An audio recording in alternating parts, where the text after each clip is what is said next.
Hello students, मैं doctor Mukta Dwivedi,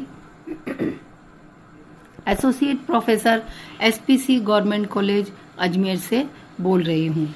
अपने विगत अध्ययन को आगे बढ़ाते हुए आज हम अध्ययन करेंगे 1919 का भारत शासन अधिनियम और भारत में प्रशासन का विकास। 1919 के भारत शासन अधिनियम में लोक प्रशासन और प्रशासनिक संस्थाओं के विकास की दृष्टि से बहुत ही महत्वपूर्ण तथ्य देखने को मिलते हैं। इसलिए 1919 का अधिनियम एक महत्वपूर्ण दस्तावेज माना जाता है प्रशासन के विकास की दृष्टि से। इसमें कुछ बहुत महत्वपूर्ण चीजें थी, जैसे इस 1919 के अधिनियम के द्वारा शासन के विषयों का विभाजन कर दिया गया और इन विषयों का जिन विषयों का संबंध पूरे देश से था उन्हें केंद्रीय सरकार को दिया गया और जिन विषयों का संबंध स्थानीय समस्याओं से संबंधित था उन विषयों को प्रांतीय सरकारों को सौंप दिया गया। 1919 के अधिनियम के माध्यम से भारत सचिव की भारतीय प्रशासन संबंधी शक्तियों में तो विशेष रूप से कोई परिवर्तन नहीं किया गया लेकिन उस पर संसद का नियंत्रण बढ़ा दिया गया। अब तक भारत सचिव और उसके विभाग पर होने वाला खर्च भारत के राजस्व में से वसूल किया जाता था, लेकिन अब सारा व्यय संसद के द्वारा स्वीकृत धनराशि में से किया जाने लगा और इस व्यवस्था का फल ये निकला कि भारत सचिव के वेतन पर मतदान के समय उसकी नीतियों को चुनौती दी जा सकती थी और इस महत्वपूर्ण परिवर्तन के परिणाम स्वरूप इंडिया ऑफिस का प्रशासन सीधे संसद के नियंत्रण में आ गया और उसकी भी ब्रिटिश सरकार के अन्य विभागों की तरह आलोचना की जा सकती थी। प्रांतीय प्रशासन संबंधी कुछ मामलों में भारत सचिव की शक्तियों में कमी हुई और इसका कारण था कि प्रांतों में आंशिक उत्तरदायी शासन की स्थापना की गई और प्रांतों को कुछ कार्य करने के अधिकार दिए गए जो अब तक की भारत सचिव ही करता आ रहा था।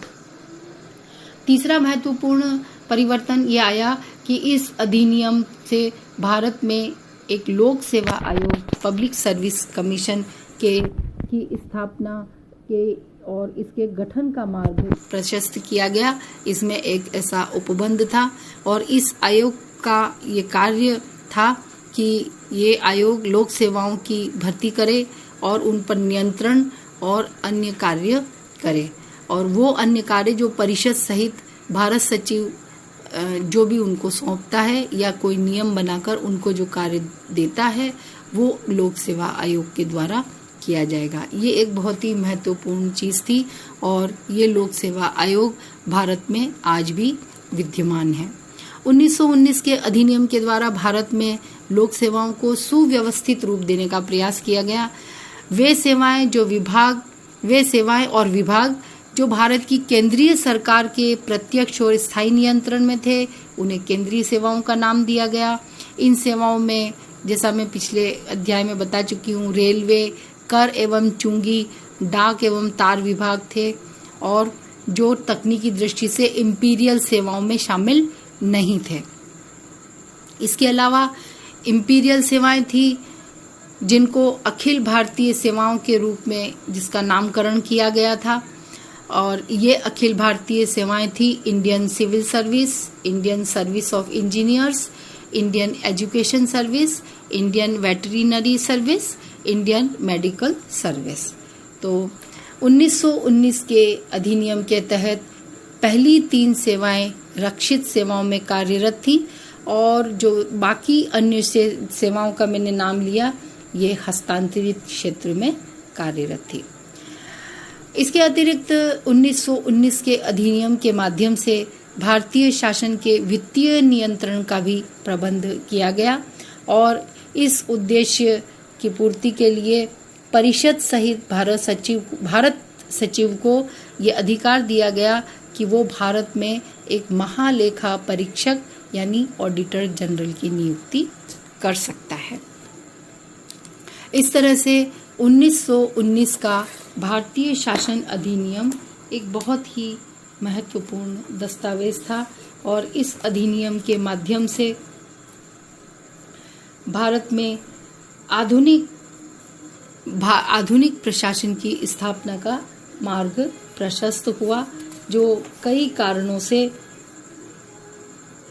किसी भी प्रकार से प्रगति नहीं कर पा रहा था, लेकिन 1919 में इसको थोड़ी गति प्रदान की गई।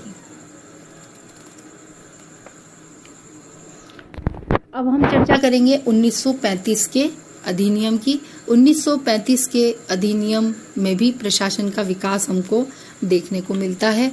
1935 के अधिनियम, जिसको भारत शासन अधिनियम कहा गया, इसमें भारत में संघ व्यवस्था की शुरुआत करने का सुझाव दिया और जो प्रांतों में द्वैध शासन की स्थापना की गई थी उसको समाप्त किया और उसके स्थान पे प्रांतीय स्वराज्य की स्थापना की शुरुआत की गई और प्रांतीय शासन का जो संपूर्ण क्षेत्र था वो उत्तरदायी चुने हुए मंत्रियों के हाथों में सौंप दिया गया और गवर्नर से ये आशा की गई कि उसके द्वारा मंत्रियों की सलाह के आधार पर ही कार्य किया जाएगा, प्रशासन का संचालन किया जाएगा।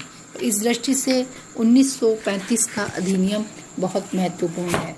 कुछ हम चर्चा करेंगे कि जैसे इस अधिनियम के द्वारा संघात्मक शासन व्यवस्था का प्रावधान रखा गया और इस जैसा कि संघात्मक शासन व्यवस्था में होता है, शक्तियों के विभाजन की योजना रखी गई और इस अधिनियम में केंद्रीय विषयों की एक संघीय सूची बनाई गई और प्रांतीय विषयों की एक प्रांतीय सूची बनाई गई। इसके अलावा एक तीसरी सूची रखी गई जो समवर्ती सूची कहलाई। संघ सूची में 59 विषय थे जिन पर केंद्रीय विधानमंडल कानून बना सकता था। प्रांतीय सूची में 54 विषय थे और समवर्ती सूची में 36 विषय थे।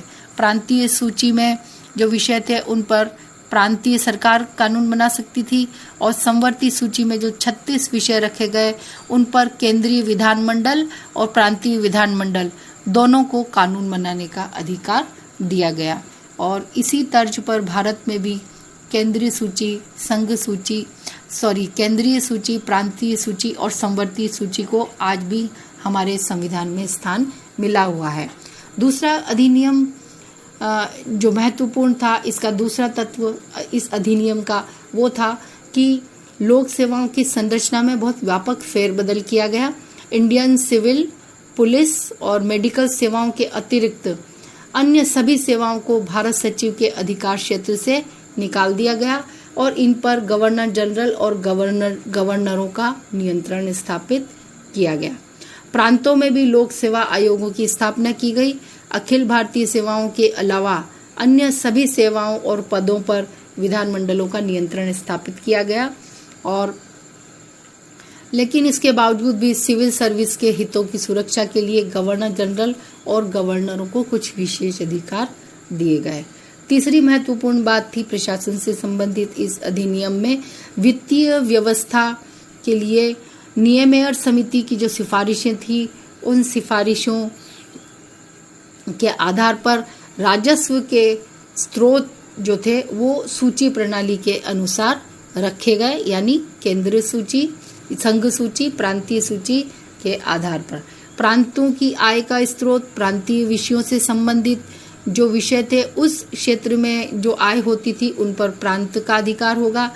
इस प्रकार से और जो संघ सूची में जो विषय सम्मिलित थे उनसे संबंधित जो आय प्राप्त होती थी उस पर संघ का अधिकार होगा। इसी तरह से वित्तीय प्रशासन में भारत के महालेखाकार की भूमिका को महत्वपूर्ण बनाया गया और उसको ये दायित्व दिया गया कि वो केंद्र और प्रांत दोनों के ही लेखाओं का नियंत्रण रखे। इसी तरह से 1935 में भारतीय रिजर्व बैंक की स्थापना की गई और विधायिका के द्वारा लोक लेखा समिति के जरिए खर्च पर वित्तीय नियंत्रण रखा गया, खर्च पर विधायिका के माध्यम से, यानी विधायिका को खर्च पर नियंत्रण का अधिकार दिया गया। चौथा महत्वपूर्ण तथ्य था कि संघ की राजधानी दिल्ली में एक संघीय न्यायालय की स्थापना की गई। केंद्र सरकार और प्रांतीय सरकारों से आशा की जाती थी कि वे अपने अपने क्षेत्रों में कार्य करें और एक दूसरे के क्षेत्राधिकारों का अतिक्रमण न करें। तो और यदि क्षेत्राधिकार के संबंध में कोई अतिक्रमण की समस्या उत्पन्न होती है तो संघीय न्यायालय इस संबंध में निर्णय करेगा। तो इस तरह से संघीय शासन व्यवस्था की जो एक महत्वपूर्ण कड़ी होती है कि संघ और राज्यों के बीच में, संघ और प्रांतों के बीच में अगर किसी संबंध में विवाद उत्पन्न होता है तो उसके लिए एक निष्पक्ष संघीय न्यायालय की स्थापना की जाए, और वो संघीय न्यायालय की स्थापना इस 1935 के अधिनियम के माध्यम से की गई। तो संघात्मक शासन की दिशा में ये 1935 का अधिनियम एक बहुत ही महत्वपूर्ण कदम सिद्ध हुआ। तो इस प्रकार से 1919 के अधिनियम और 1935 के अधिनियम भारत में प्रशासन के विकास की दृष्टि से बहुत ही महत्वपूर्ण थे, जिनका अध्ययन हमने किया। अगले अध्ययन में हम ये देखेंगे कि भारत में ब्रिटिश शासन के कौन कौन से प्रभाव हमें आज भी देखने को मिलते हैं। तब तक आप अध्ययन करते रहिए, स्वस्थ रहिए, प्रसन्न रहिए।